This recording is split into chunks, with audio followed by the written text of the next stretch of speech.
I just want to say this out loud, and I've talked to God about it. I always talk to him first, so it's not, I don't want to remember this moment, these couple of weeks, but I want to be able to I know I'll remember. But anyway, I am so hurt. Our home was broken into last Friday. I got home and experienced one of the worst days of my life. My heart felt like it was gonna stop. I was shaking, and I'm gonna start from the very beginning. I left work early, went and took John some lunch, which is probably the time they were at the house. Went home, pulled in the garage, and walking up the steps to go to the house, I just felt heat. And normally we'll turn the air up to like a higher temperature so it won't be on all day. So I remember turning it up to like 74 degrees or something like that.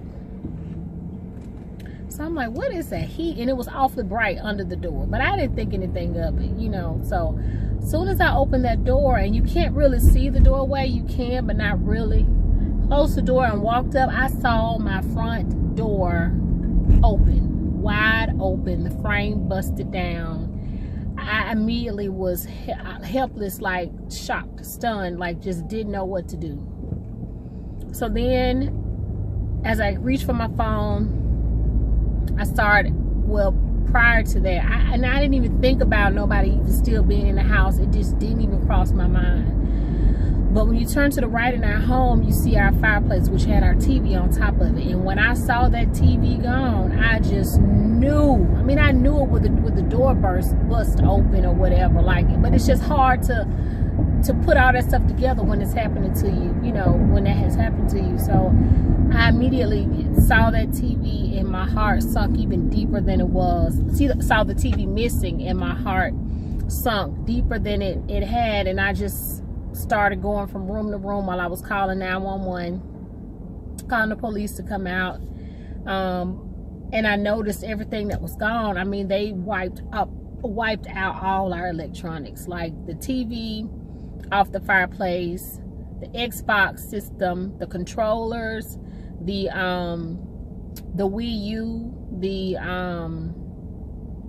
tote that had almost 60 games in it for all our systems. We just kept them in there.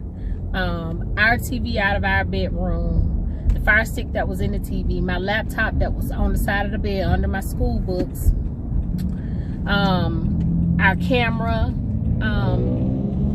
Canon camera or whatever, they took it. It's so strange that they didn't take the kids' TVs, they took their iPads though. They took some jewelry.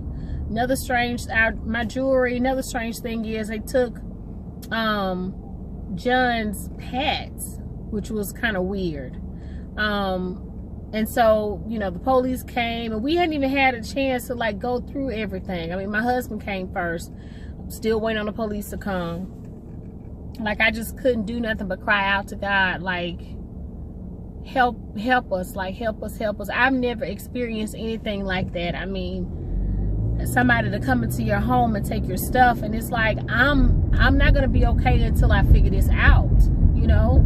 So we start that process of telling the officer everything that was on it or whatever, you know, to put on the police report everything that was missing, stolen, which it's hard for you to determine that. You lived in a house so long. Yeah, you know the big stuff. We've only been there 6 months, but we're still like moving stuff around and all of that, so you really don't know. So that was kind of frustrating, you know, to have to go through that process right at that moment of everything that was missing, you know what I'm saying? And that was just kind of hard. But he, you know, left, and we left with the door that we can't close, and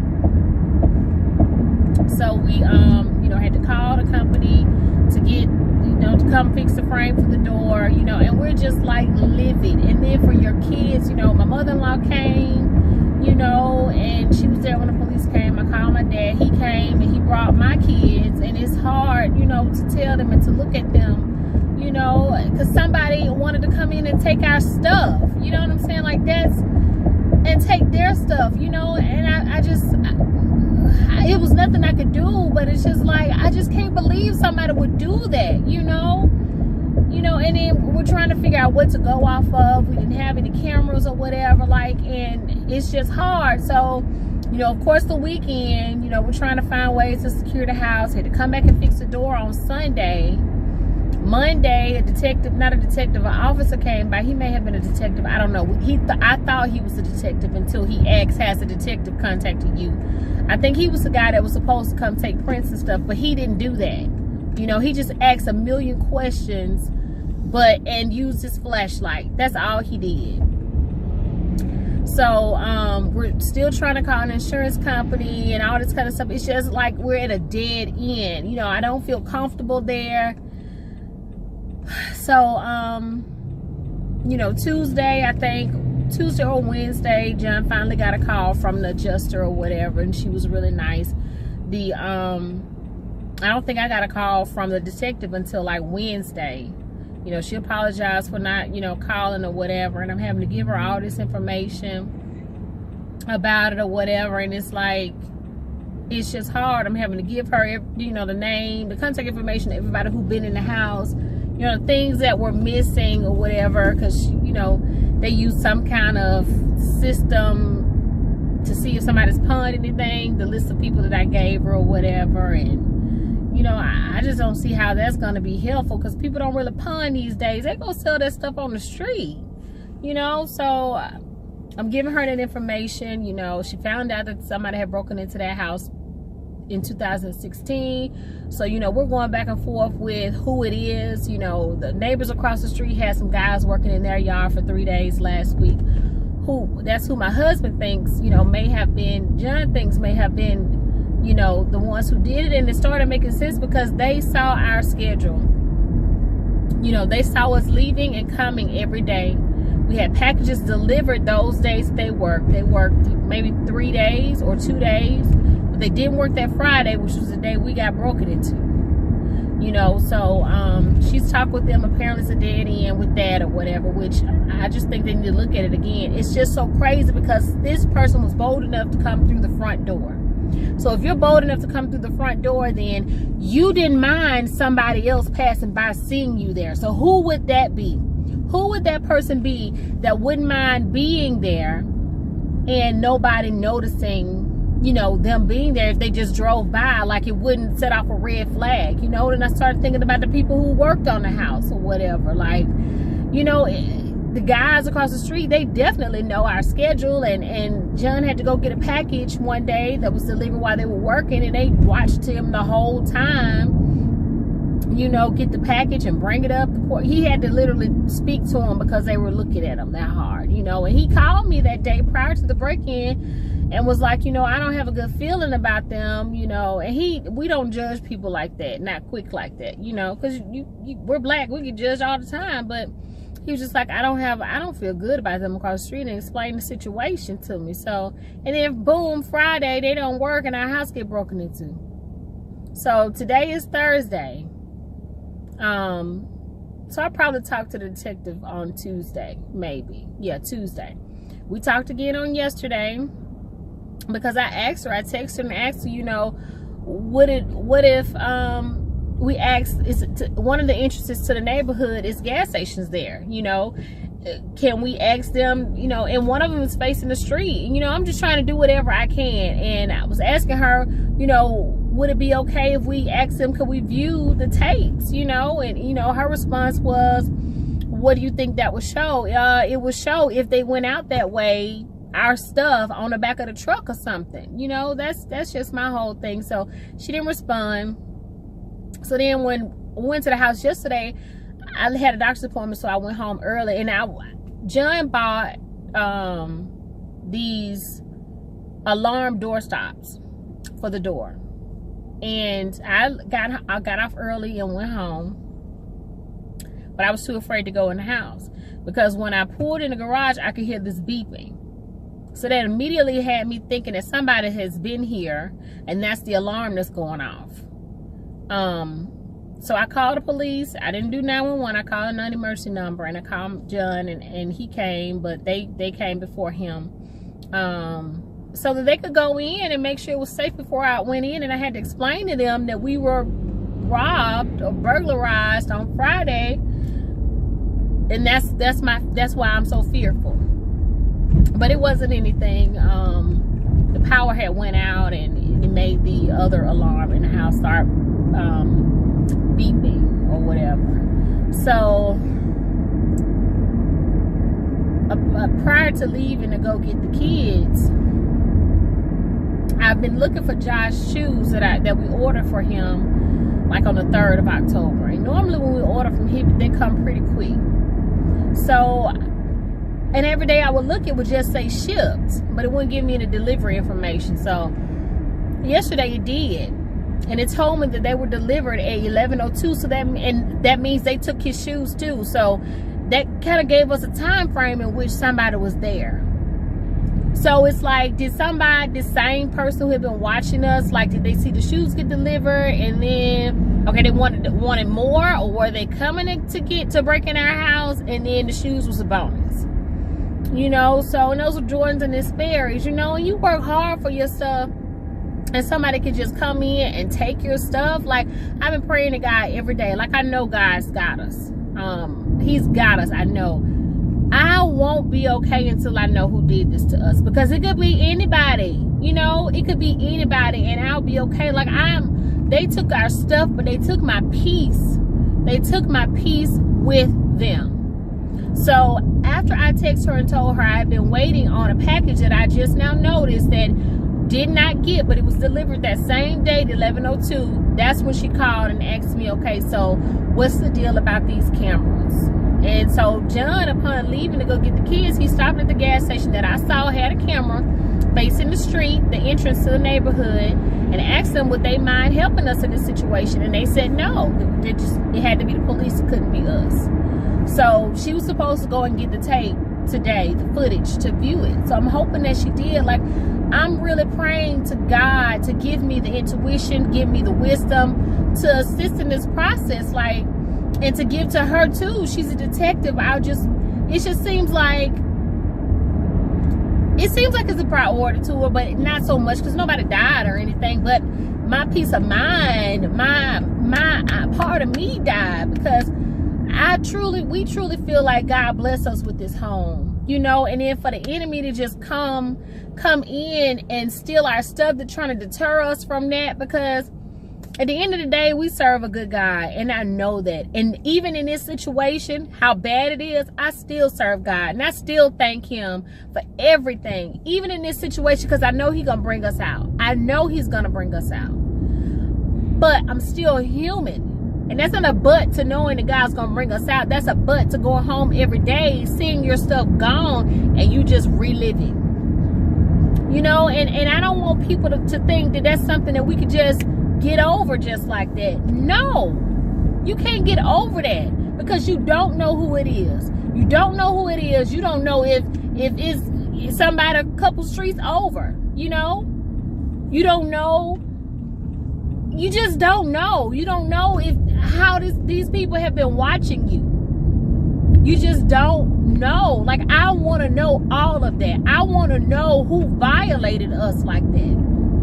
And I'm praying to God every day that he gives me that. Like, that's all I want right now. Like, we have insurance, so I know that's gonna be taken care of, and I know God got us. Like, I know he got us, but I'm believing in God by faith that this will not be an unsolved crime.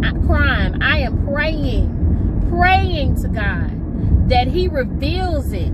He reveals the missing piece to connect all this together. He reveals who did this to us, who did this to our kids. You know, I just feel like our life is not the same. That house is not the same. A place where I'm so grateful to God for blessing us with, that I don't like being there all the time. You know, I go there, and it's like I gotta carry a gun all the time. You know, I gotta be on watch, and I'm afraid of guns. You know, John can't sleep. He's just up with the gun or whatever, and And it's like you're just waiting on somebody to come back. You know, you sitting on ready, waiting on somebody to come back. And I felt like the devil, the enemy did this to us. And I'm going to fight for my peace. I'm going to fight for my peace and my sanity, because this is taking over me and my family. It is troubling us. And I don't like it. We're good people. You know, and bad things happen to good people. And if they needed that stuff, so be it. But I want them to pay for it. I don't want them to feel like they just got away with it. No. I know. They're going to pay for what they did to me and my family. I want them to pay. I want them to pay, because they've probably been doing this to other people. But they mess with the wrong ones, because we believe in God and we serve a great God who can do exceedingly and abundantly above all things that we ask. And I am asking God to show me. So God's not just going to show me, he's going to reveal to us exactly how this happened. Because right now, I don't know how it happened. But I'm praying to God. I'm believing in God. He can do all things. And God, he's going to handle this for us. He's going to get justice is going to be served. And God is going to be the one serving that justice. He is. You know, I'm just so ready to know. I mean, it's like I'm in detective mode. I need a freaking poster, you know, with all these people who've been there. You know, detectives like, it's got to be somebody that's been to the house before. Our circle is small. It hadn't been a lot of people at our home. So I don't know who that could be, you know, but it's got to be somebody who watched us, who felt bold enough to come through the front door and take the time and unhook that stuff and all of that. It had to be. You know, it wasn't no quick run in, get what you can get and get out. Like, they actually unhooked stuff, you know, unplugged stuff, took pillowcases off so they can get stuff, you know. And then I'm like, did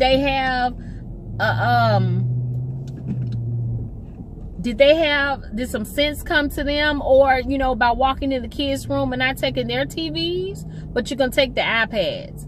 You know, like this, did you have some sort of feeling at that moment, you know? Or you just took all that you wanted at the time, you couldn't carry nothing else, you know? So it's just an eerie feeling for somebody to come in and violate you like that. Somebody that could still be watching you right now, like waiting on you to re-up so they can do it again. But you know what? They got another thing in store. They got another thing in store, because if somebody walk on me in their house, which they won't be, we're going to have cameras and everything else. But if somebody walk up on me, they are dead. I won't be afraid of a gun that day. I'm just telling you. So I know, by the grace of God, that we're gonna be okay. I know that for a fact. I'm not even worried about that. I'm worried about my sanity. I'm worried about my paranoia. I'm worried about my trust. I've always had trust issues. They're just shot now. You know, I'm worried about those things. I'm worried about us getting to a place where we're comfortable in loving our house like we did before. Like, it's not like that. Like, I'm here picking up Josh right now, and I just don't know. I don't like waiting on somebody to walk in. You know, I don't like that feeling. I don't like that feeling. So God, just cover me and my family. God, give it to us. Give us the intuition, the wisdom, everything. Just break this case, God. In the mighty name of Jesus, I'm praying for this case to be broken. Like, I'm praying to get all the dots connected. You know, so that person or those people that did this to us, that's the end of the road for them. And that's what I want, not just for us, but other families who may be affected, you know, or will be affected by them, or have been. You know, it's time. Like, I'm not going to stop. I don't know what else to do, but Lord, I'm just praying that you reveal to me. Reveal to me, Lord. Reveal to me what I need to know to connect these pieces. In the mighty name of Jesus, this case is closed. We have the victory. In Jesus' name, amen.